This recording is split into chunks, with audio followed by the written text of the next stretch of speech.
उन आयोजकों का जिन्होंने ये विचार रखा कि पुष्कर की इस पावन धरा पर शताब्दी समारोह बनाया जाए। 1925 के अंदर महाराजा भरतपुर ने इसका अधिवेशन किया, तो आज 100 साल बाद में हमारे नई टीम, हमारे युवा बच्चे, हमारे जो ये आयोजक है, मैं सभी से जो पंडाल में बैठे हुए हैं, एक बार जोरदार तालियां उन पंडाल में बैठे हुए सभी लोगों से निवेदन करूंगा, हमारे आयोजकों के लिए जरूर बजाई जाए जिन्होंने ये विचार रखा और एक इतना बड़ा शानदार प्रोग्राम और सभी जाट समाज के लोगों को यहां एकत्रित करने का काम किया है। मैं बहुत बहुत धन्यवाद देना चाहूंगा समाज के अग्रणी लोगों को जो हिंदुस्तान के अलग अलग कोने से आज पहुंचे हैं। कुछ लोग पूना से आए हैं, कुछ लोग तमिलनाडु से आए हैं, कुछ गुजरात से आए हैं, महाराष्ट्र से आए हैं और राजस्थान के तो बहुत से लोग यहां पहुंचे हैं। ये शताब्दी समारोह 100 साल पहले भी जब इसके बारे में बात चली थी, उस 100 साल का विजन डॉक्यूमेंट भी आप सबके बीच में होगा। और नहीं तो मैं आयोजकों से भी निवेदन करूंगा कि सोशल मीडिया के मार्फत से आप सभी युवाओं तक, अग्रणी लोगों तक जो समाज के हैं उन तक पहुंचाएं। 100 साल पहले जो हमारे आगे चैलेंजेस थे, जो हमारे आगे कमियां थी, जो समाज अपने आप में आगे बढ़ रहा था, अलग अलग वर्ग समाज का देश भर के अंदर, हरियाणा पंजाब की परिस्थितियां अलग थी, राजस्थान का ये शेखावटी बेल्ट, ये मारवाड़ का बेल्ट, हमारी परिस्थितियां बहुत अलग थी। हमने वहां से उठना शुरू किया है, बहुत दबाव में थे हम, और उससे हमारे उस अधिवेशन में जो हमारे लिए चिंताएं भी करी गई, मैं आज इस मंच से उनका भी धन्यवाद देता हूं कि 100 साल पहले भी शेखावटी और मारवाड़ के किसानों के बारे में, जाटों के बारे में विचार रखा गया। आज इस 100 साल के बाद में हमने बहुत कुछ पा लिया है। हमारे बच्चे आज सरकारी नौकरी के अंदर अव्वल दर्जे पे पहुंचे हैं। हर दिन जब नई लिस्ट आती है, हर साल स्टेट की और सेंटर की लिस्ट हो, आईएएस की, आरएएस की और अलग सरकारी बड़ी नौकरियों की, किसान का बेटा और जाट का बेटा आगे बढ़ता जा रहा है और शिक्षा के मार्फत से ही वो आगे बढ़ रहा है। बाल विवाह जैसी त्रुटियां पहले थी तो आज बहुत कम हुई है। बच्चियों को पढ़ाने की बात भी 100 साल पहले कही थी, पर काफी सुधार उसमें हुआ है। और गौ रक्षा के बारे में भी बात उस अधिवेशन के अंदर कही गई थी। हम लोग उनसे प्रेरित हैं। हमारे वीर तेजाजी महाराज ने भी अपनी जान की कुर्बानी दी तो गौ रक्षा के नाम पे ही दी थी, और वे 100 साल पहले भी चिंता करी गई। आज तो इसको कमर्शियलाइज कर दिया गया है, उसके बारे में तो नहीं बोलूंगा, पर मैं आप सभी से कहना चाहता हूं, मेरे युवा साथियों, समाज के अग्रणी लोग बैठे हुए हो, हमारे सभी सांसद महोदय आए, हमारे उमेदवार राम जी, सभी हमारे विधायकगण, और मेरे पिता के साथ राम सिंह केसवान जी सांसद 4 बार रहे, उनके साथ में भी कई उनके समान, उनकी उम्र के काफी लोग यहाँ पे बैठे हैं जिन्होंने उनके साथ में भी जीवन में काम किया है। आज की चिंताएं हमारी बहुत अलग है, और मैं एक युवा सांसद होने के नाते इस मंच से चूरू के तीसरी बार का सांसद हूं, आप लोगों का बहुत बहुत धन्यवाद देता हूं। ये लड़ाई मेरी इस बार बहुत बड़ी थी, आप लोगों का साथ था, कहीं ना कहीं दुआओं में था, कहीं ना कहीं साथ में खड़े रहे आप लोग, तभी अपने इतिहास बदल पाए और राजस्थान के अंदर अपने ऐतिहासिक रिजल्ट देने का काम किया। लड़ने वालों की कभी हार नहीं होती, और समाज में जब लड़ने की कोई बात करता है तो समाज ने साबित करके दिखा दिया कि हम आपके साथ कंधे से कंधा मिला के खड़े हैं। ये आने वाला कल, ये हमारे बच्चों का आने वाला कल, हमारे आने वाले कल का फैसला करेगा। हम आज भी किसानी में है, कुछ परिवार हमारे, और कुछ क्या मैं तो कहता हूं पूरा का पूरा किसान वर्ग से अपन लोग आते हैं।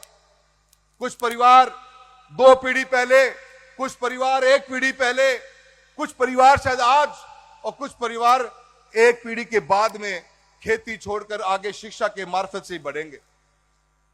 शिक्षा के बिना कुछ नहीं, कोई तस्वीर बदलेगा अपने परिवार की, अपने समाज की, अपने देश की, तो सिर्फ शिक्षा ही बदलेगी और कोई कुछ तस्वीर नहीं बदल पाएगा। क्या हमारे बच्चे क्या हमारे आने वाला कल इस बदलती हुई परिस्थितियों के लिए तैयार भी है क्या? यह सबसे बड़ा प्रश्न चिन्ह हमारे आगे है। क्या हम उस शिक्षा को अपना भी रहे हैं क्या? आज का जॉब मार्केट हर 5 साल बाद में बहुत तेजी से बदल जाता है। जमाना एआई का है, जमाना ड्रोन का है, जमाना कंप्यूटर टेक्नोलॉजी का है, और एक आगे जमाना क्वांटम कंप्यूटिंग का भी आ जाएगा। क्या हमारी पीढ़ियां, क्या हमारे आने वाले कल के बच्चे जो शिक्षा प्राप्त कर रहे हैं, क्या उसकी तरफ भी नजर अपनी है कि नहीं? यह भी मंथन का काम है अपना। साथ ही साथ हम आज सरकारी नौकरियों में तो आगे बढ़ ही रहे हैं, हमें उस सेक्टर में भी जाना है जहां हमारे के लोग नजर नहीं आते। बहुत से बच्चे हमारे देश दुनिया में नाम कमा रहे हैं, अच्छी अच्छी यूनिवर्सिटीज में, विदेशों में पढ़ रहे हैं, और अच्छी अच्छी कंपनी में सीईओ की पोस्ट पे भी है। पर गांव की परिप्रेक्ष्य बच्चा निकल के आता है, 90-95% का बच्चा आज दिल्ली यूनिवर्सिटी के अंदर इस राजस्थान के 30,000 बच्चे पढ़ रहे हैं। शिक्षा बढ़ी जरूर है, पर इस आने वाले ये शताब्दी समारोह है, हमें अपने आने वाले कल के अंदर बच्चों की कौन सी एजुकेशन, हम इस परिस्थितियों में जीते हैं कि आज भी राजस्थान के अंदर 18% सरकारी स्कूल नहीं जहां पे साइंस पढ़ाई जाती हो। इस साइंस और विज्ञान के जमाने में हम आज भी आर्ट्स पढ़ रहे हैं। हमारे चैलेंजेस भी बहुत है। बहुत सी जाट भवन अलग अलग शहरों में, अलग अलग गांव में खुले हैं, और मैं बड़ा खुश होता हूं। मैं 2 दिन पहले रावतसर में भी था, एक नए जाट भवन की नींव रखी हमने। 36 कौम के उन बच्चों को जो शिक्षा में परिवार की आर्थिक स्थिति के कारण आगे नहीं बढ़ पा रहे, आप ही के समाज के, आपने ही समाज के लोगों ने 36 कौम के बच्चों को मौका दिया कि पढ़ाई लिखाई करके आप आगे बढ़ सकते हो। हमारे जाट भवन जहां जहां बने इस राजस्थान के अंदर, हिंदुस्तान में, वो 36 कौम के उन हर बच्चे के काम आए। ये भी प्रण अपने को शताब्दी समारोह के अंदर करना चाहिए कि कोई भी बच्चा छूटे नहीं। और अपनी बेटियां, अपनी बहन बेटियां, जो भी कोई ऐसा ना हो। मैं उस शताब्दी समारोह का वो मेमोरेंडम पढ़ रहा था, उस समय चिंता यह थी कि 5% बच्चे भी जाट समाज की शिक्षा प्राप्त नहीं कर रहे थे 1925 के अंदर, पर आज शायद हम 65-70% पहुंचे होंगे। 100%। इस 100 वर्ष के बाद में सपना हमारा होना चाहिए, और इसके ऊपर हमें काम करना है। और मैं युवा पीढ़ी आपसे निवेदन करना चाहता हूं, अपना फोकस 100% बच्चे हमारे स्कूल और शिक्षा में ले। बेटियां पहले ले, बेटे ले तो बहुत ही अच्छी बात है, पर बेटियां हमारी बिना शिक्षित होके शादी ब्याह की हम बात भी ना सोचे, ये हमारे को आज इस प्रण लेना चाहिए। दूसरी बहुत बड़ा समस्या किसान और किसानी के साथ है। आज किसान और किसानी के साथ में न्याय नहीं हो रहा। आज किसान इस राजस्थान का तो स्पेशली लाइन में खड़ा हो गया है, हर चीज की लाइन में खड़ा हो गए अपन। तो समय के ऊपर मुट्ठी बंद होकर लड़ना भी पड़ा, सीखना पड़ेगा अपने को, अपनी आवाज के लिए लड़ना पड़ेगा, अपने हकों के लिए लड़ना पड़ेगा। इसके बारे में भी शताब्दी दिवस पे अपने को जरूर विचार करना चाहिए। हम अकेले हम इस रील के अंदर उलझ के रह गए हैं। रील से अपनो पेट को नहीं भरेगो, आप रियल दुनिया में काम करेंगे जदी अपनो पेट भरेगो, समाज को भी आगे काम चलेगो। रील की दुनिया में झंझट में ना पड़ जाइए। अपने टाबरान भी सिखाओ और खुद भी सीख लो। घर में आधी 1 घंटों रील चलनी चाहिए, बाकी औरा की रील बनाने को काम करने की मादा रखा है ये समाज। औरा की रील बनाओ, थारी बना के ना देखने लग जाओ। मैं थाने सारा ने कहना चाहूं, छोटो हूं बड़ो हूं थारा हूं, पर मेरे युवा साथियों, रील पार नहीं पड़ेगी।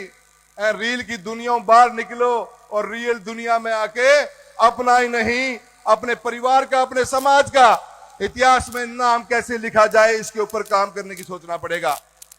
और सबसे चौथी बहुत ही महत्वपूर्ण चीज जो मैं मानता हूं, जिसके बारे में हमारी विधायक महोदया बाड़मेर ने भी बात रखी है, और वो है आज नशे की लत। नशा समाज को, हमारे युवा पीढ़ी को, ये जो बढ़ता जा रहा है, इसको अपने रोकने की भी बहुत जरूरत है। एक तो नशों पर से साथ साथ में उसके साथ में गतिविधियां भी बदल जाती है, आदमी की कंपनी बदल जाती है। मैं सभी मेरे युवा साथियों से बात करूंगा, पहचानिए, देखिए आसपास अपने परिवार में, अपने मित्र मंडली में, अपने दोस्तों में, अपने रिश्तेदारों में, और इस नशे से अपने को कैसे बचना है उसके ऊपर पूरा फोकस करिए। ये भी मेरी आप लोगों से चौथी अपील रहेगी। बहुत कुछ कहने की इच्छा है और बहुत कुछ कहना भी चाहता हूं, पर समय बहुत ज्यादा है और बोलने वाले वक्त भी बहुत हैं। पर मैं बहुत खुशी है मुझे कि मैं आज पुष्कर चल के आया हूं और ये मेरे इस समाज के वीर जवान पूरे देश भर से और इस राजस्थान प्रदेश से आप लोग इकट्ठा हुए हो। आपकी एकता ही आपकी सबसे बड़ी ताकत है। इस ताकत को पहचानिए और राजनीतिक ज्ञान भी रखिए, राजनीतिक ताकत को भी समझिए। आज जमाना मसल पावर का नहीं, ब्रेन पावर का जमाना है। और ब्रेन का पावर का मतलब है कि आपकी नजर सही जगह पे होनी चाहिए। मेरी नजर भी चुनाव के अंदर मछली की आंख पे ही जदी पार पड़ी, वरना पार पड़ा कौन यार। और थे समझो सारी बातें ना, थारी नजर कड़ा होनी चाहिए। बहुत साल हो गए हैं, आजादी 75 साल पार कर चुकी है। आपा आगे बढ़िया नहीं है, बढ़ने को मौको जद आवेगो जद अतरा का आपा सम्मेलन करने लग जाएगा और आपा ने समझ में आ जाएगी कि अपनी नजर कड़ा होनी चाहिए। कोई इशारो कर सकेगे? हाँ, कुछ समझने तो लाग रहा है। अपनी नजर ऊपर ही होनी चाहिए। राजनीतिक सद्बुद्धि भी बहुत जरूरी है, क्योंकि आज लोग तलवार से नहीं कलम से मारते, कलम से। और कलम की ताकत को समझना बहुत ज्यादा जरूरी है। और कलम तो तक वाले हाथ में नहीं होगी, अपनी ताकत नहीं बढ़ेगी। ये बात आप मान के चलना। कलम को अपने हाथ में लेके आना है, ये विचार हमेशा दिल और दिमाग में रहना चाहिए। मैं ज्यादा न कहते हुए एक बात पूर्ण सभी आयोजकों का बहुत बहुत धन्यवाद देता हूं। और आपने इतना शानदार प्रोग्राम किया है। और जो 100 साल पहले जिस मेमोरेंडम को लेकर चले थे, हर एक समाज का मजबूत आदमी जो जिंदगी में कामयाबी ली है, जो आज हमारा किसान पीछे रह गया है, उसको जगाना, उसकी हिम्मत बांधना, उसके साथ सपोर्ट करना, यह हमारा फर्ज बनता है। और शिक्षा के साथ अपने बच्चों को, अपनी बच्चियों को, हर बच्चा किसान का पढ़ लिखेगा। पढ़ लिखने के बाद में अरे आज तो आपा खेती करनी यहां जमानो देखो के आ रहे है। जमानो यो आ गयो कि आपा तो खेती कर रहा के बाद तो खेती करता आया। आज कर तो IIT का इंजीनियरिंग खेती करने लग गया और वह अपनों बढ़िया कर रहा है। तो ऐ को मतलब ये है कि टेक्नोलॉजी की भी आपा ने बहुत ज्यादा जरूरत पड़ेगी खेती के अंदर भी। कितना किसान का बेटा हा, कितना बच्चा पढ़ लिख के उस पढ़ाई ने खेत में लेके आ रहा हा, यो भी अपने आगे बहुत बड़ा चैलेंज है। आपा ने वो पढ़ाई खेत में लेके आनी है। अपने माँ बाप को, अपने दादा दादी को साथ देना है, जद जागे आपा को उठेगा। और समाज का अग्रणी यहां मजबूत कौम, जब जवानी की बात हो, जब किसानी की बात हो, जब खेल की बात हो, हमेशा समाज ने गौरवान्वित महसूस कराया हिंदुस्तान को। बड़े हां तो बड़े को फर्ज भी निभानो है। और वो फर्ज यही है कि 36 कौम ने साथ लेके चल लो है। यदि अपने बड़े होने की बात की लोग बड़ो मानेगा। थे मेरी बात से सहमत हो तो एक बार जोरदार नारो लगा रहे हो, बोलो वीर तेजाजी महाराज की। कुछ लोग इनने मेरी बात उस सहमत को नहीं है, कन हाथ एक ही उठा पाए हैं। दोनों हाथ उठाओगा जदी बात भी बढ़ेगी। बोलो वीर तेजाजी महाराज की।